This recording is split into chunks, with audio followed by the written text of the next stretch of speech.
Imagine losing everything in a single night. Your home reduced to ashes, your family torn away, your freedom stripped in an instant. Now imagine being dragged through frozen wastelands in chains, branded as worthless, treated as less than human by those who destroyed your world. Most would break. Most would surrender to despair. But what if, in your darkest hour, the eyes of your captor, a prince born into privilege and power, met yours across the flames, and something shifted in the universe? What if the man who should have been your enemy became the only one who truly saw you? This is the story of a woman who refused to be erased, who maintained her dignity when the world tried to crush her spirit, and who ignited a love so powerful it would challenge an entire kingdom. From the brutal mines where hope goes to die, to the golden halls where kings make laws and break lives, her journey will take you through betrayal and revelation, through sacrifice that tears at the soul and courage that defies comprehension. Every choice comes with a price. Every moment of tenderness is shadowed by danger. And when the final test arrives, when a prince must choose between his throne and his heart, the decision will change not just two lives, but the fate of everyone in the frozen north. But here's what you don't know yet. The connection between them runs deeper than either could imagine, their fates intertwined by secrets buried in blood and lies. And when the truth finally surfaces in the king's own throne room, with her life hanging by a thread and an entire court watching, one question will echo through the stone halls. Can love truly conquer an empire, or will it be crushed beneath the weight of power and tradition? The snow fell thick and relentless over the ravaged fields, each flake a silent witness to the devastation below. The sky hung low and gray, heavy with the weight of winter's cruelty, as distant sounds echoed through the frozen valley. The thunder of hooves, the clash of steel, the screams of the innocent. Astrid stood motionless in the center of her burning village, her face streaked with soot and tears that froze upon her cheeks before they could fall. The flames danced wildly around her, consuming everything she had ever known. The small wooden house where her mother had sung lullabies, the stone well where she had drawn water every morning, the marketplace where laughter once filled the air. All of it was being devoured by fire, turned to ash and memory. She wanted to run, to flee into the forest and disappear into the white expanse, but her legs refused to obey. Terror had rooted her to the spot, and before she could force herself to move, rough hands seized her by the hair, yanking her backward with such force that she cried out in pain.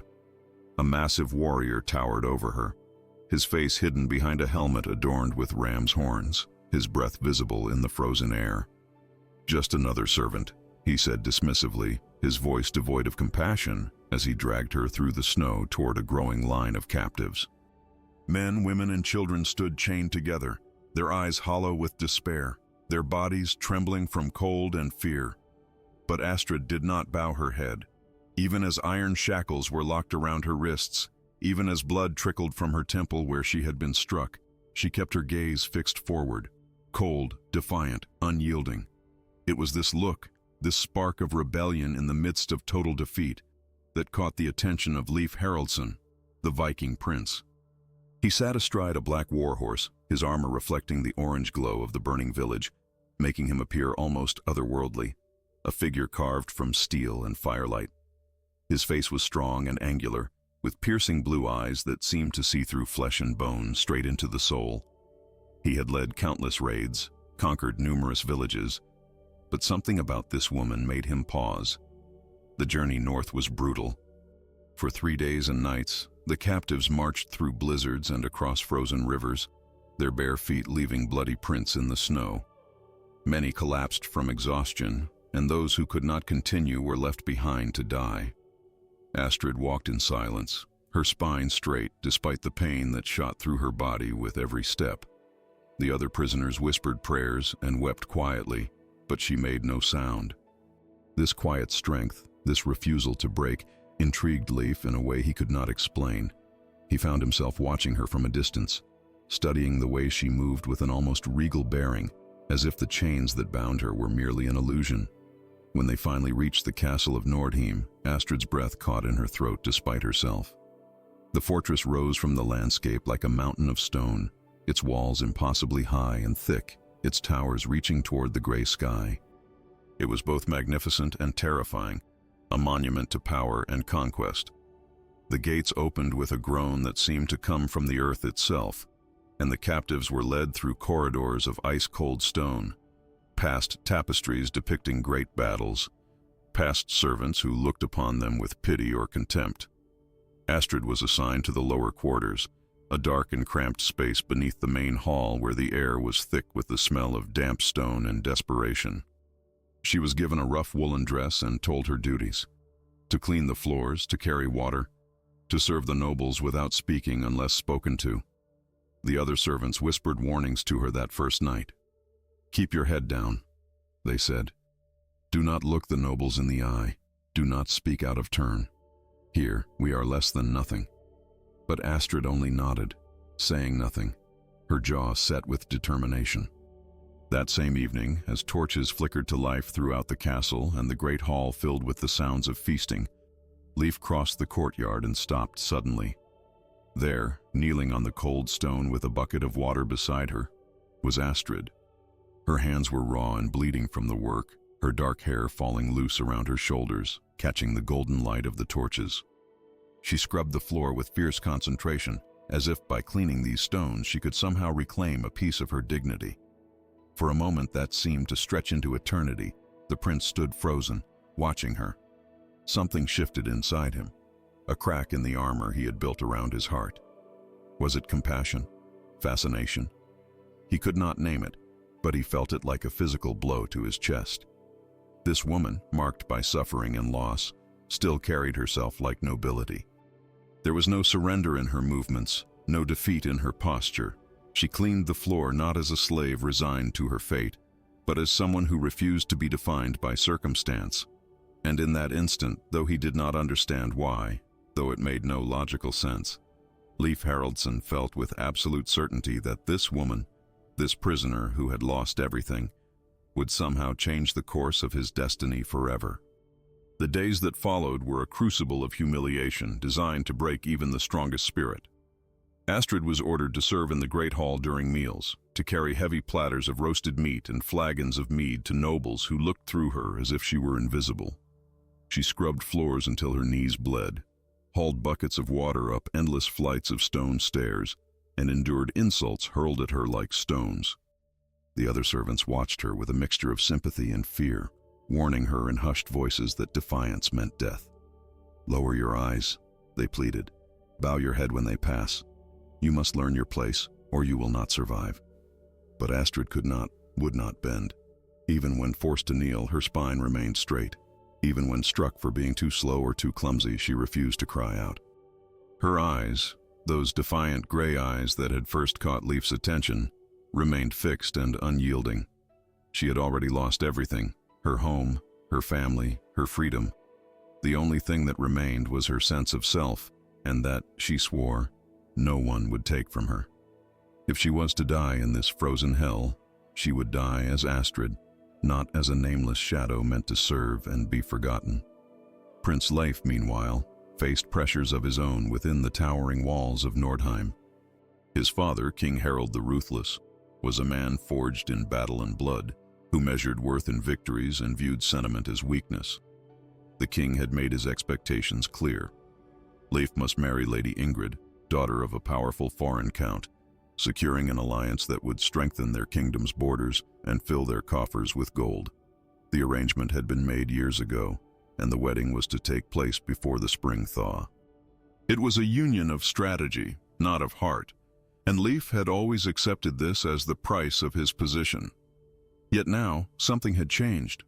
Try as he might to focus on matters of state, on military training and diplomatic negotiations, his thoughts kept drifting to the slave woman with fire in her eyes. He told himself it was mere curiosity, perhaps even pity, but he knew it went deeper. When he saw her in the corridors, her head held high despite the chains of servitude, he felt something stir within him. Not desire in its basest form, but recognition. She spoke to him without words of a truth he had long buried, that there was more to life than duty, more to existence than playing the role assigned at birth. The breaking point came during a grand ceremony in the royal hall. The room glittered with candlelight reflecting off golden goblets and jeweled crowns, and nobles from across the realm gathered to celebrate the king's latest military victory. Astrid moved among them like a ghost, pouring wine and removing empty plates, trying to remain invisible. But fate, or perhaps the gods themselves, had other plans. As she approached a particularly arrogant nobleman, Lord Eric, known for his cruelty to servants, her foot caught on the edge of a tapestry. She stumbled, and the flagon of wine she carried spilled across the front of his elaborate silk tunic. The hall fell silent. Lord Eric rose slowly from his seat, his face purple with rage, wine dripping from his chest like blood. "You worthless wretch!" he roared, his voice echoing off the stone walls. His hand shot up, jeweled rings glinting as he prepared to strike her with the full force of his fury. Astrid stood frozen, not with fear, but with acceptance, knowing that this blow might well be her last. But the strike never landed. A hand seized Lord Eric's wrist mid-air, holding it suspended in a grip of iron. The entire court gasped as Prince Leif stepped between them, his face a mask of cold authority. "Enough," he said, his voice quiet but carrying an unmistakable command. The silence that followed was so complete that the crackling of torches sounded like thunder. Every eye in the hall fixed upon the prince, and the weight of 100 shocked stares pressed down upon them. Lord Eric sputtered in outrage. "My prince, this slave has—" "She has spilled wine," Leif interrupted, his blue eyes locked on the nobleman with dangerous intensity. "An accident. Surely a man of your stature does not strike servants for accidents." The unspoken challenge hung in the air like a drawn sword. To continue would be to defy the prince himself, and even Lord Eric was not that foolish. He wrenched his arm free and sat down heavily, muttering curses under his breath. Leif turned to Astrid, and for the first time, their eyes truly met. Not as master and slave, but as two souls recognizing something fundamental in each other. He saw courage there, and pain, and a fierce determination that mirrored his own hidden heart. She saw not cruelty or entitlement, but conflict, curiosity, and perhaps the first stirrings of something neither of them could yet name. "Clean this mess," he said softly, his voice meant only for her ears. "Then go." As Astrid knelt to gather the broken fragments of the flagon, her hands trembling slightly now that the moment had passed, she understood with crystal clarity that something irrevocable had just occurred. The prince had not merely stopped a blow. He had defied the unspoken rules that governed their world, the invisible barriers between noble and servant, between the powerful and the powerless. And in that single act of protection, their fates had become intertwined in ways that neither could escape, no matter how desperately they might try. The wheels of destiny had begun to turn, and nothing would ever be the same. The incident in the Great Hall spread through the castle like wildfire, whispered from servant to servant, murmured behind closed doors by nobles who found the prince's behavior both shocking and scandalous. By morning, everyone in Nordheim knew that Leif Haraldsson had publicly defended a slave, had stopped a nobleman's hand to protect a woman who, by law and custom, had no rights at all. The whispers grew into rumors, and the rumors took on lives of their own. Some said the prince had been bewitched by dark magic. Others claimed the slave woman possessed an unnatural beauty that had ensnared his heart. The more superstitious spoke of ancient spells and forbidden enchantments, while the pragmatic simply shook their heads at the folly of a man throwing away his honor for a mere servant. Astrid heard the gossip but said nothing. She continued her work with the same quiet dignity, scrubbing floors, carrying water, serving meals as if nothing had changed. But everything had changed. The other servants now looked at her with a mixture of envy and fear, keeping their distance as if her proximity might bring down the wrath of the nobles upon them too. The nobles themselves watched her with narrowed eyes, searching for signs of the witchcraft they were certain she must possess. How else could a slave, a prisoner of war, have captured the attention of their prince? But the cruelest stares came from Lady Ingrid herself, who had arrived at the castle 3 days after the incident to finalize wedding preparations. She was beautiful in the way that cold marble is beautiful. Perfect features, flawless skin, golden hair arranged in elaborate braids. Yet there was no warmth in her pale blue eyes, no softness in her smile. She moved through the castle like a queen already crowned, inspecting everything with a critical gaze, including the servants. When her eyes fell upon Astrid, they lingered with undisguised contempt. "So this is the creature causing such talk," she said to her handmaidens, loud enough for Astrid to hear. "She looks rather ordinary to me. I cannot imagine what spell she could possibly have cast." The tension within the castle walls became suffocating. Astrid felt it pressing down on her from all sides, the weight of judgment, the burden of scrutiny, the danger of simply existing in a place where her presence had become a symbol of disorder. Yet she refused to cower or hide. The looks of hatred and disgust wounded her more deeply than any physical blow could, cutting into her soul with the precision of a blade. But she had learned long ago that showing pain only invited more cruelty.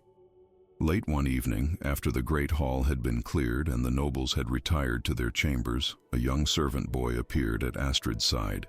"The prince requests water in his chambers," he whispered nervously, avoiding her eyes. Astrid's heart quickened, but she kept her expression neutral. She filled a pitcher with fresh water from the well and made her way through the torch-lit corridors to the prince's quarters, her footsteps echoing softly against the stone. When she entered, Leif stood by the window, his back to her, gazing out at the snow-covered landscape bathed in moonlight. He did not turn as she approached, did not acknowledge her presence immediately.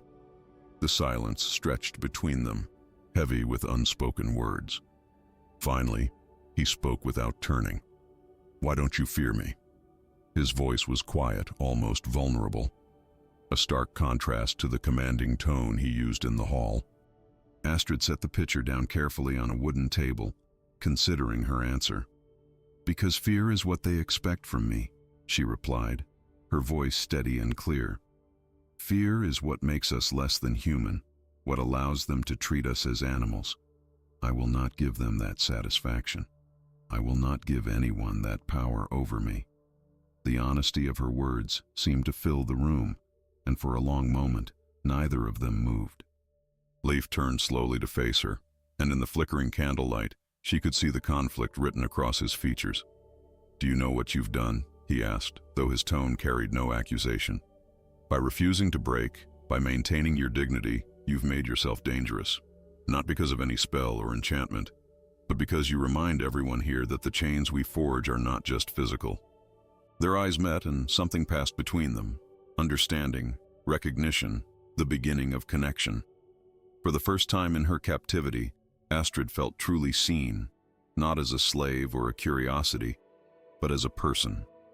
And Leif, for the first time in his life, spoke with someone who did not want anything from him except the simple respect of truth. There was no flattery in her words, no manipulation, no hidden agenda, just raw, unfiltered honesty. But their moment was shattered by the sound of heavy boots in the corridor. The door burst open, and King Harold himself stood in the entrance, his face like thunderclouds before a storm.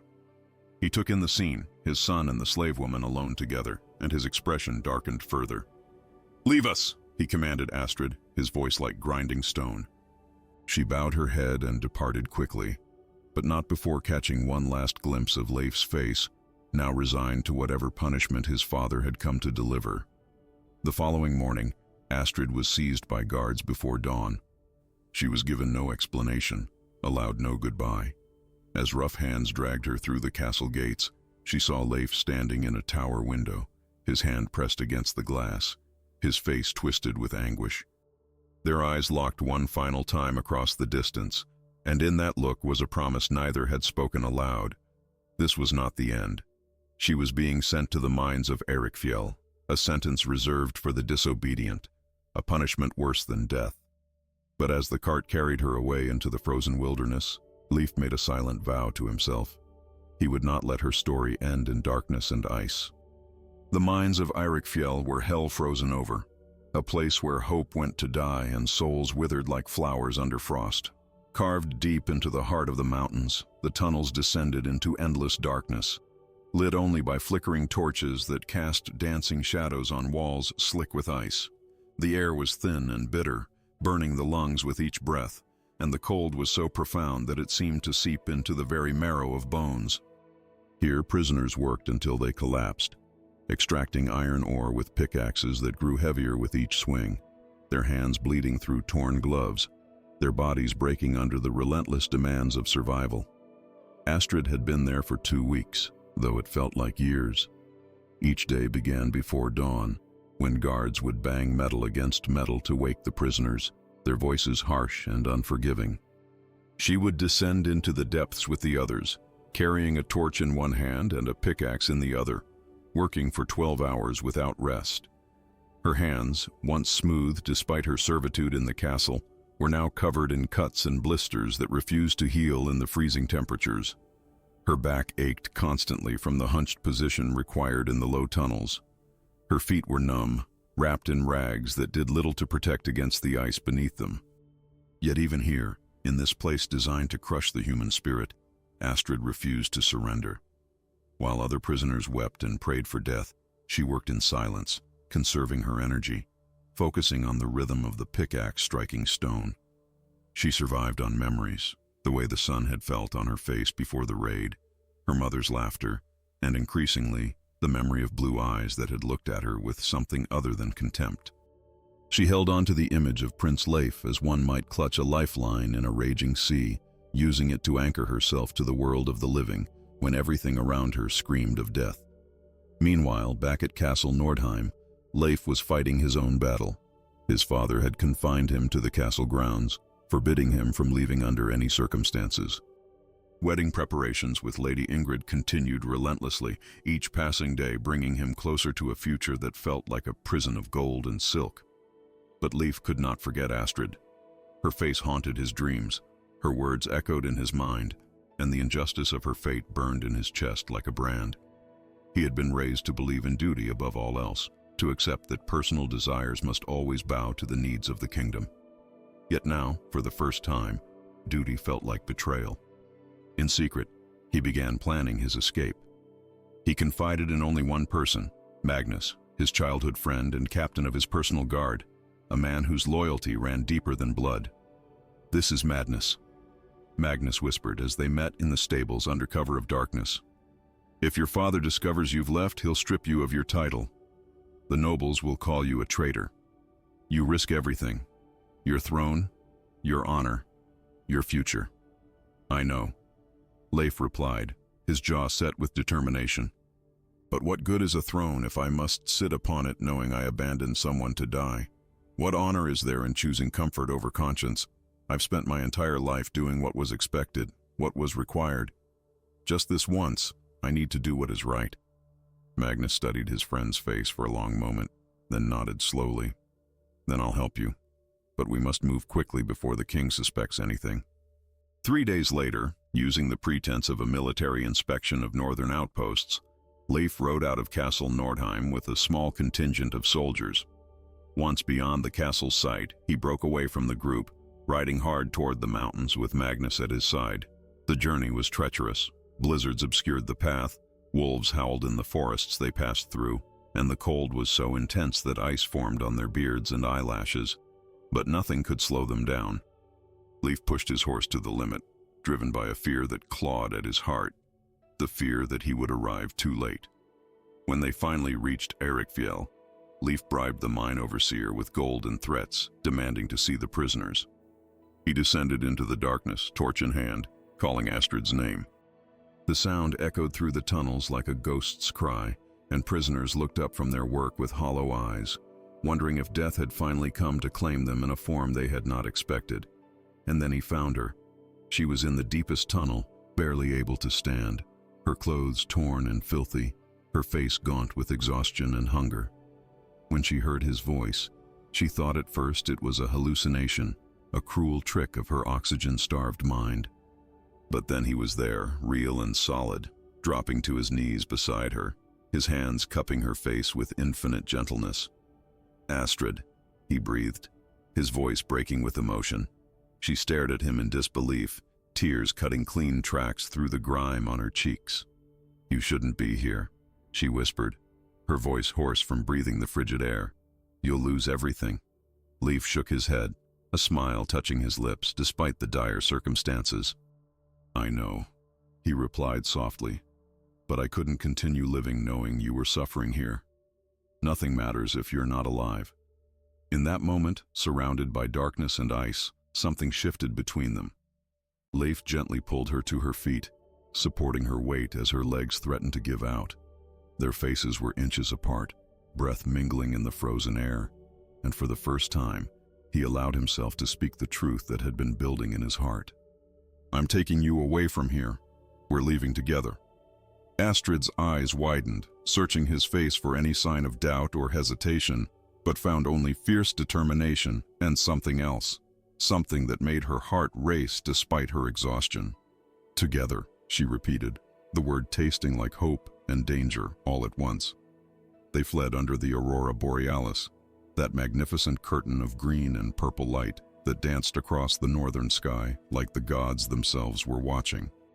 Magnus led the way, knowing hidden paths through the mountains that few others could find. Behind them, the alarm had been raised.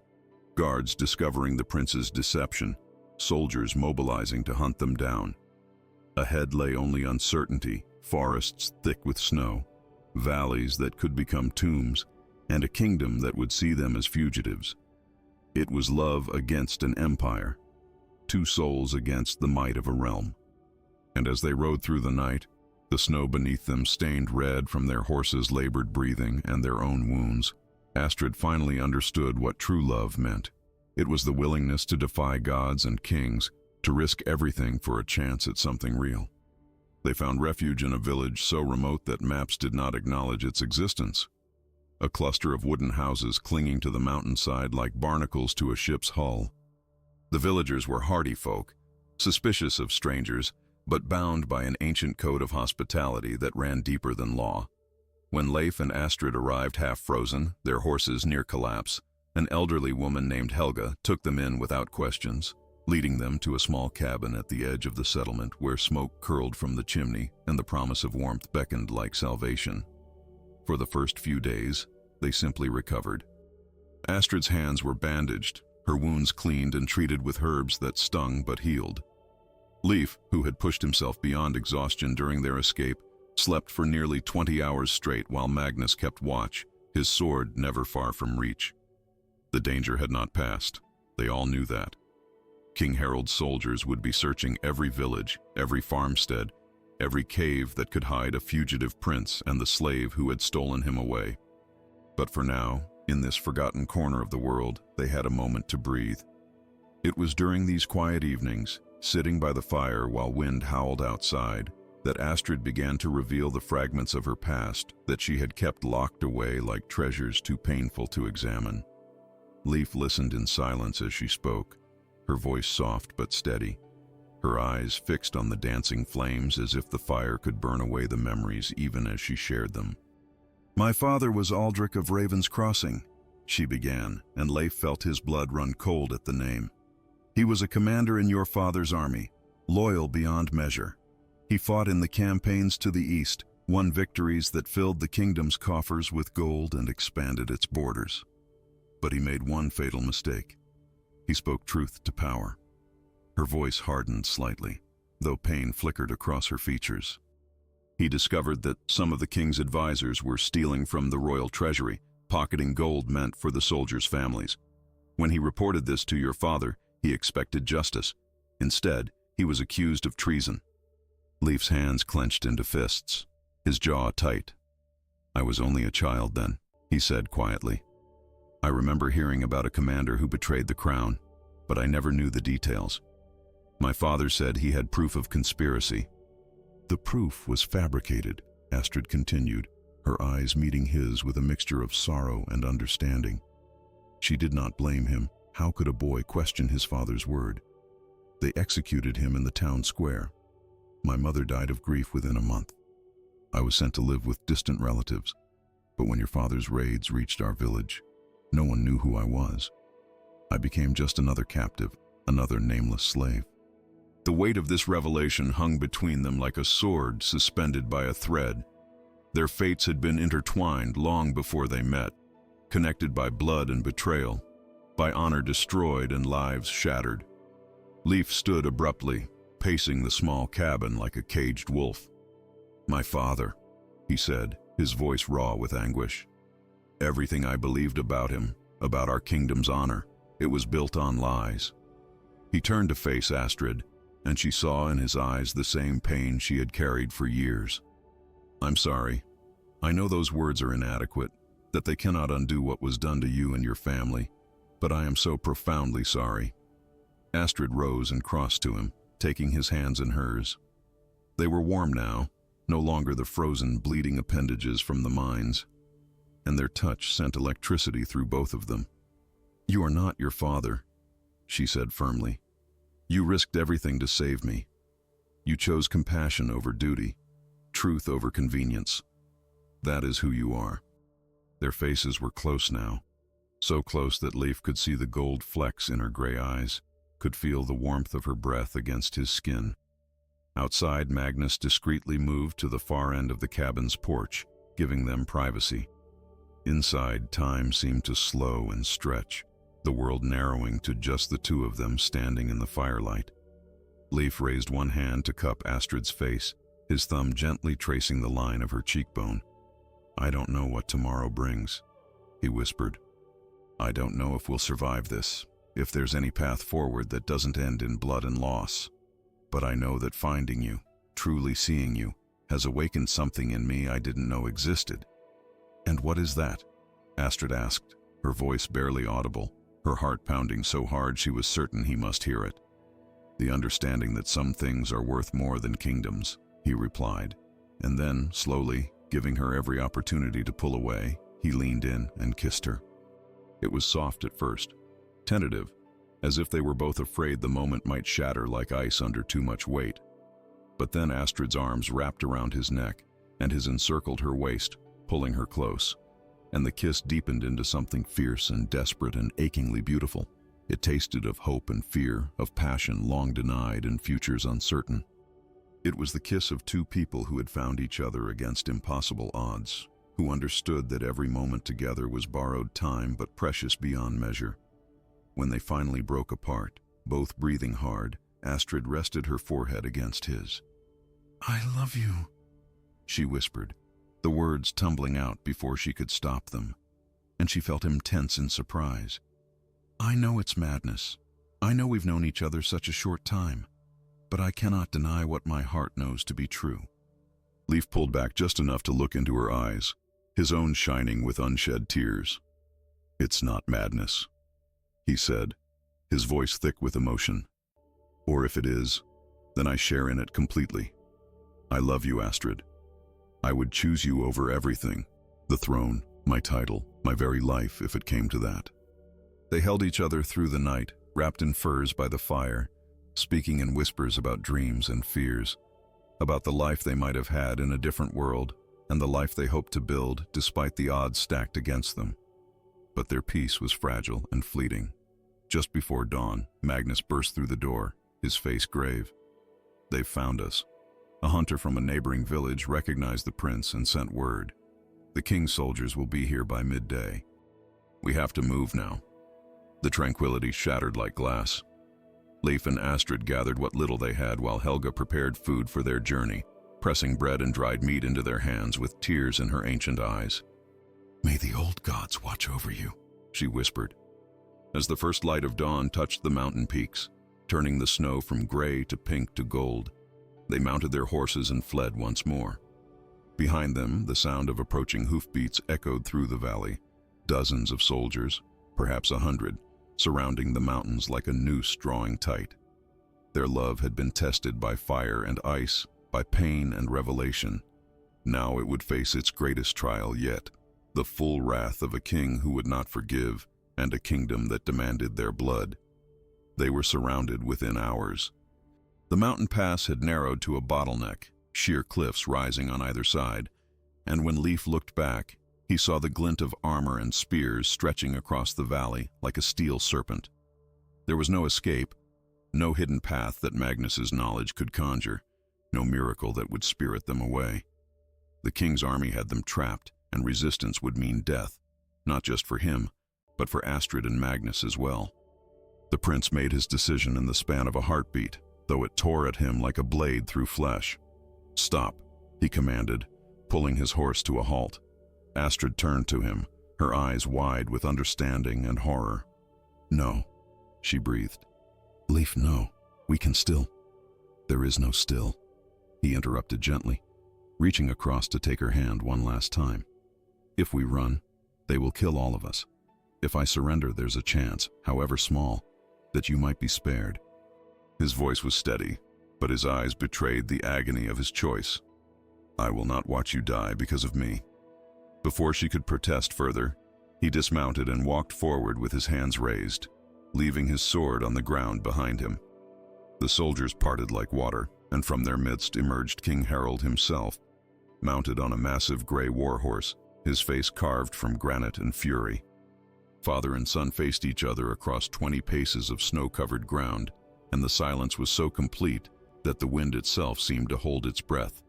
"You have disgraced your name, your title, and your blood," the king said, his voice carrying across the valley with the weight of absolute authority. "You abandoned your duty, defied my command, and threw away your future for a slave. Give me one reason why I should not execute you where you stand." Leif straightened his spine, meeting his father's gaze without flinching. "Because she is not a slave," he replied, his voice ringing clear and strong. "She is not my prisoner. She is my heart. And I would rather die with honor protecting what I love than live a coward's life bound by duty to a throne built on lies and injustice." The words hung in the cold air like a declaration of war, and gasps rippled through the assembled soldiers. No one spoke to the king this way. No one dared. Harald's face darkened to the color of a brewing storm, but before he could respond, soldiers seized Leif, binding his wrists with iron chains. Astrid screamed and tried to run to him, but Magnus held her back, his own face twisted with grief. She fought against his grip, sobbing, reaching for Leif even as they dragged him away. Their eyes locked one final time across the distance, and in that look passed everything they could not say. Promises of love, whispers of hope, and the terrible knowledge that this might be their last moment together on earth. The journey back to Castle Nordheim was a parade of shame. Leif was displayed in chains through every village they passed, a warning to all who might consider defying the crown.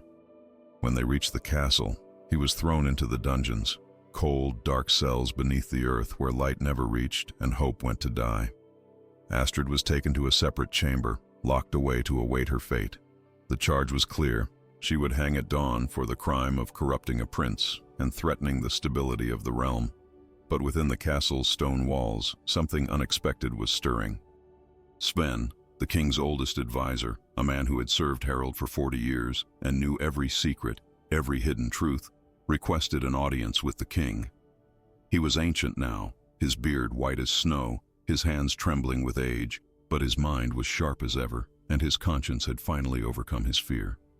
"My king," he said, kneeling before the throne with difficulty, "before you execute your son and the woman he loves, there is something you must know. Something I should have revealed years ago, when there was still time to prevent this tragedy." Harald leaned forward, his eyes narrowing. "Speak, old man, but choose your words carefully." Sven took a breath, knowing that what he was about to say might cost him his own life. "The woman you call a slave, the one your son risked everything to save, her father was Aldrich of Raven's Crossing. You remember him? I know you do.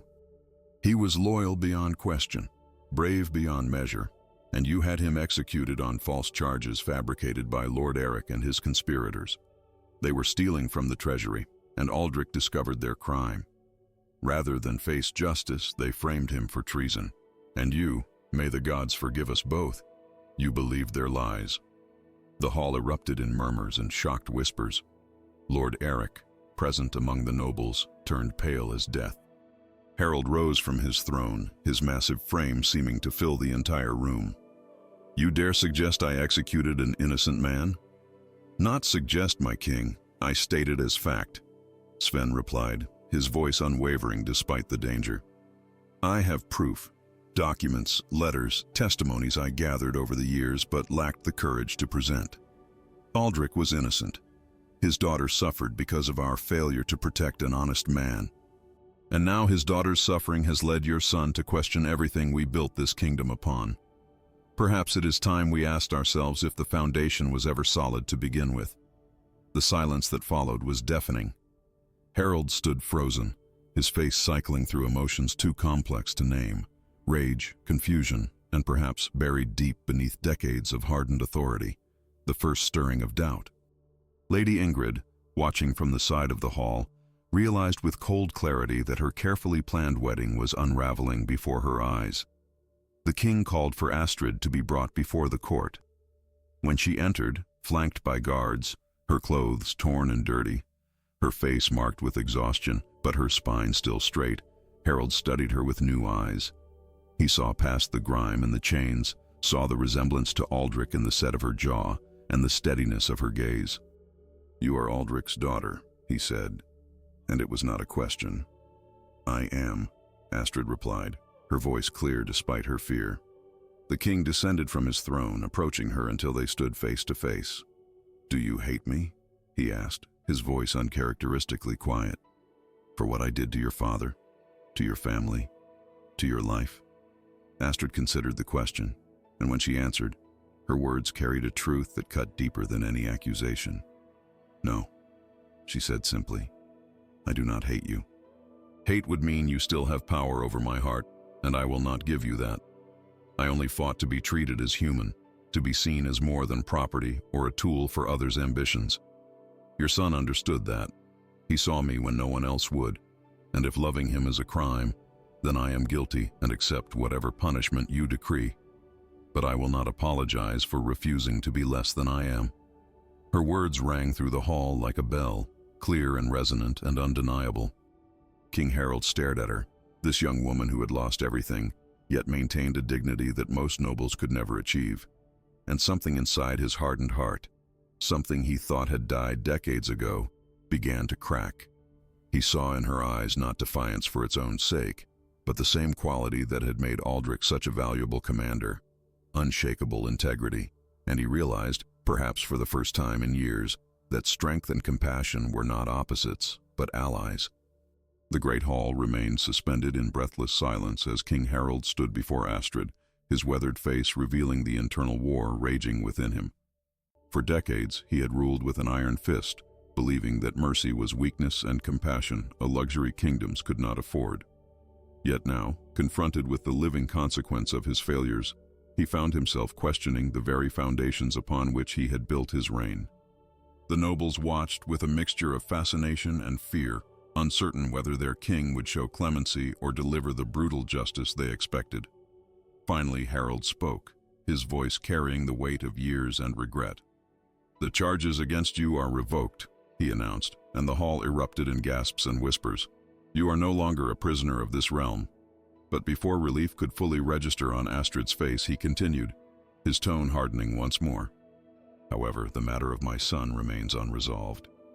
He abandoned his duty, defied direct orders, and jeopardized alliances critical to our kingdom's security." The king turned to face the assembled court, his eyes sweeping across nobles and soldiers alike. "Prince Leif must choose, the throne of Nordheim or this woman. He cannot have both." The pronouncement hit like a physical blow. Lady Ingrid stepped forward, her beautiful face twisted with barely contained rage. "Your Majesty, surely you cannot seriously consider allowing your heir to throw away his birthright for a former slave. The insult to my family, to our alliance—" "Silence," Harold commanded, his voice brooking no argument. "I have made my decision. Bring my son before me." Guards disappeared into the depths of the castle, and moments later, Leif emerged from the dungeons, still in chains, his face pale from days without sunlight, but his eyes burning with undiminished determination. When he saw Astrid standing free, alive, relief flooded through him so powerfully that his knees nearly buckled. Harold addressed his son with a gravity that seemed to age him before their eyes. "You have forced my hand, boy. You have made me confront truths I spent years avoiding, mistakes I buried beneath duty and pride. For that, I am almost grateful, though the cost has been steep." He gestured to Astrid. "This woman is innocent of all charges. Her father was wronged by this court, and by extension, so was she. But your actions have consequences that extend beyond personal desire. You are my heir, the future of this kingdom." I offer you a choice, though it pains me to do so. Accept your responsibility, marry Lady Ingrid as planned, secure our alliances, and rule Nordheim when I am gone, or renounce your claim to the throne and leave this castle with the woman you love, never to return. The hall fell into absolute silence. Every eye fixed upon Leif, waiting to see which path he would choose, power or love, duty or heart. Lady Ingrid stood with her arms crossed, certain that no man would be fool enough to choose poverty and exile over a crown. The nobles murmured among themselves, already calculating the political ramifications of either decision. But Leif did not hesitate. He did not waver or deliberate. Instead, he walked directly to Astrid, his chains rattling with each step. And when he reached her, he did something that no prince in the history of Nordheim had ever done. He knelt before her. The gesture was so unexpected, so completely contrary to every rule of nobility and rank, that for a moment no one could process what they were witnessing. A prince, heir to the throne, kneeling before a woman who days ago had been considered property. Leif looked up at Astrid, his blue eyes shining with absolute certainty, and spoke loud enough for everyone to hear. "My throne is wherever you are," he said, his voice steady and clear. "I choose you. I will always choose you. A crown without love is just metal and jewels, cold, lifeless, meaningless. But love, true love that sees beyond station and circumstance, that recognizes the soul beneath the surface, that is worth more than all the kingdoms in the world." Astrid's eyes filled with tears that spilled down her cheeks like rivers breaking through ice. She reached down to touch his face, her fingers trembling, barely able to believe this was real. Around them, the court remained frozen in shock, unable to comprehend the magnitude of what they were witnessing. This was not the calculated political marriage they expected, not the dutiful acceptance of responsibility. This was something raw and real and utterly unprecedented. King Harold watched his son kneel before the woman he loved, and something extraordinary happened. The hard lines of his face softened, and his eyes that had seen countless battles and made impossible decisions, glistened with moisture. He thought of his own youth, of a woman he had loved before duty demanded he marry for alliance rather than affection. He thought of all the years spent building an empire while his heart remained empty. And he realized that his son, in this moment of apparent foolishness, was actually wiser than he had ever been. A smile, small but genuine, touched the king's lips. It was the first true smile many in the court had seen in years, and it transformed his entire countenance. "Then let him reign with her," Harold declared, his voice suddenly lighter, almost joyful. "If love is stronger than lineage, if the heart can conquer where armies cannot, then perhaps our kingdom needs exactly this kind of king." He gestured for the guards to remove Leif's chains, and as the iron fell away, he continued, "I declare Astrid of Raven's Crossing to be Princess of Nordheim, wife to my son, and co-heir to this throne. She who survived slavery with dignity intact, who maintained honor when the world stripped away everything else. She is worthy to stand beside any king." The great hall exploded. Some nobles cheered, moved by the unprecedented display of love and courage. Others stood in stunned disbelief, unable to process this radical departure from tradition. Lady Ingrid stormed from the hall in fury, her handmaidens scrambling to follow. But none of it mattered to Leif and Astrid. He rose to his feet and pulled her into his arms, holding her as if she might disappear if he loosened his grip even slightly. They kissed there before the entire court, a kiss that spoke of suffering overcome, of love tested and proven true, of two souls that had found each other against impossible odds and refused to be separated. When they finally broke apart, both breathing hard and crying openly, the applause began. It started with Magnus, who had been watching from the side with tears streaming down his warrior's face. Then the soldiers joined in, having witnessed the prince's courage firsthand. Even some of the nobles, moved despite themselves, added their voices to the celebration. The sound built and built until it filled the entire castle, echoing off stone walls and through corridors, announcing to all of Nordheim that something miraculous had occurred. Astrid looked around at the faces surrounding them. some joyful, some skeptical, but all bearing witness to this moment, and felt something she had not experienced since childhood: belonging. She was no longer a slave, no longer a prisoner, no longer nameless and invisible. She was seen, valued, loved, and the kingdom that had tried to break her would now be shaped by her presence. The impossible had become reality, and as Leif took her hand and led her toward the throne where they would one day rule together, Astrid understood that their story was not just about love conquering all.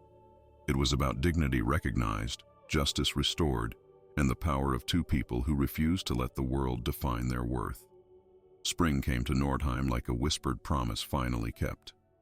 The snow that had blanketed the kingdom for months began to recede, revealing earth that had been hidden beneath ice, and with it came the first green shoots of new life pushing through the frozen ground. The castle itself seemed to breathe differently, as if the very stones had absorbed the transformation that had occurred within its walls, and were now exhaling warmth where once there had been only cold.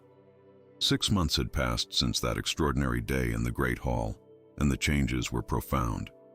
Astrid walked through the corridors where she had once scrubbed floors on bleeding knees, but now she moved as princess and future queen, her presence commanding respect not through fear, but through the quiet strength that had always defined her.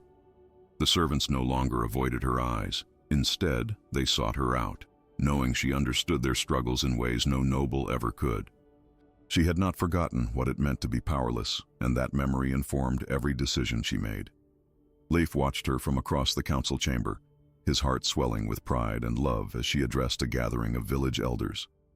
She was discussing new laws, protections for servants, limits on the power nobles could wield over those beneath them, pathways for the common people to seek justice when wronged. Some of the older advisors grumbled that she was too radical, that she sought to overturn traditions that had stood for centuries.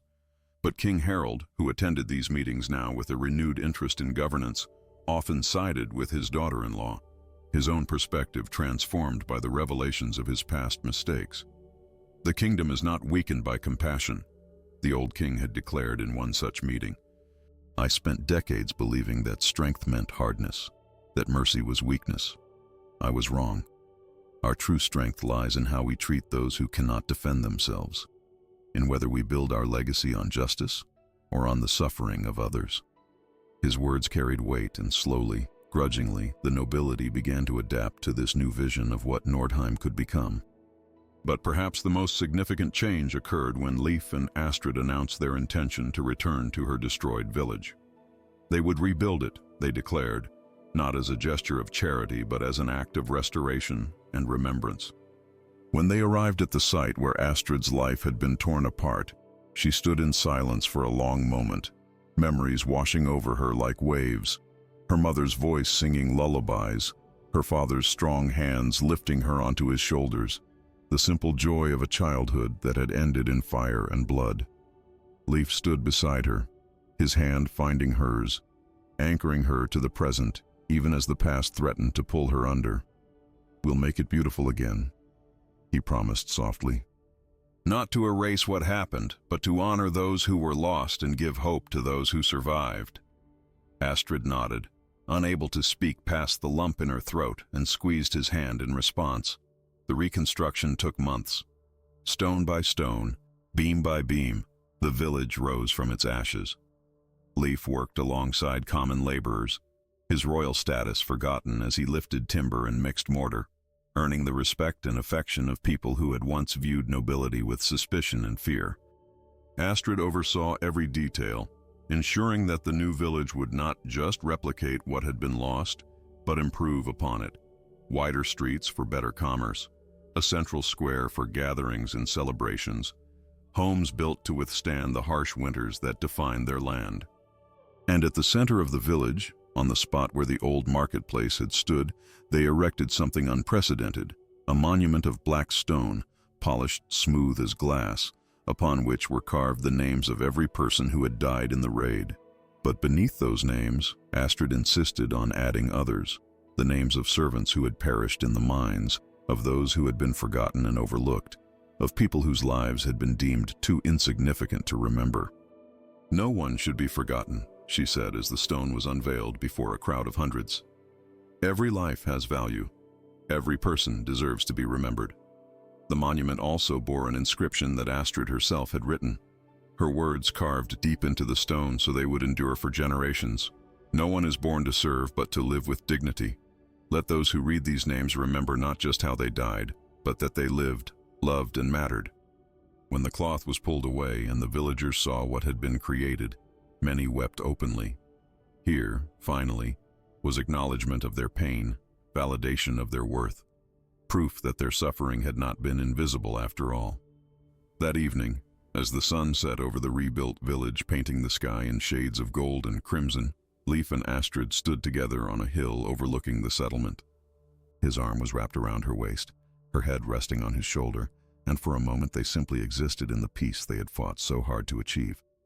"You are the heart of the North," Leif whispered, echoing words he had spoken months ago but which now carried even deeper meaning. "You've changed everything. The kingdom, the people, me. You've shown us that true nobility has nothing to do with bloodlines, and everything to do with character." Astrid turned to face him, her gray eyes reflecting the dying light. "We changed it together," she corrected gently. "You were the one willing to risk everything, to challenge every rule and expectation. Without your courage, I would have died in those mines, forgotten and alone." She reached up to cup his face in her hands, marveling as she always did that this was real, that they had somehow survived everything thrown at them and emerged stronger. "I love you more than words can express. You saved me, not just from death, but from becoming bitter and broken." He kissed her then, soft and lingering, a kiss that tasted of gratitude and promise, and the sweet knowledge that they had weathered the worst, and could now finally, truly live. When they broke apart, both smiling, the wind swept through the valley, carrying with it the sounds of the village below. Children laughing, people singing, life continuing in all its messy, beautiful complexity. As darkness fell and the first stars appeared in the sky, Astrid thought about how far she had traveled from that terrified girl dragged away in chains. She had been stripped of everything, freedom, family, dignity, and yet she had refused to be diminished. She had maintained her humanity in the face of dehumanization, had loved despite every reason to hate, had hoped when hope seemed like foolishness, and in doing so she had not just saved herself, but had helped transform an entire kingdom.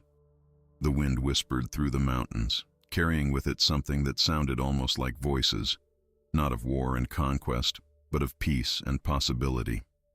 The North, that harsh and unforgiving land, had finally learned that even in the coldest climate, warmth could flourish. Even in the hardest ice, the heart could ignite with fire that would never be extinguished.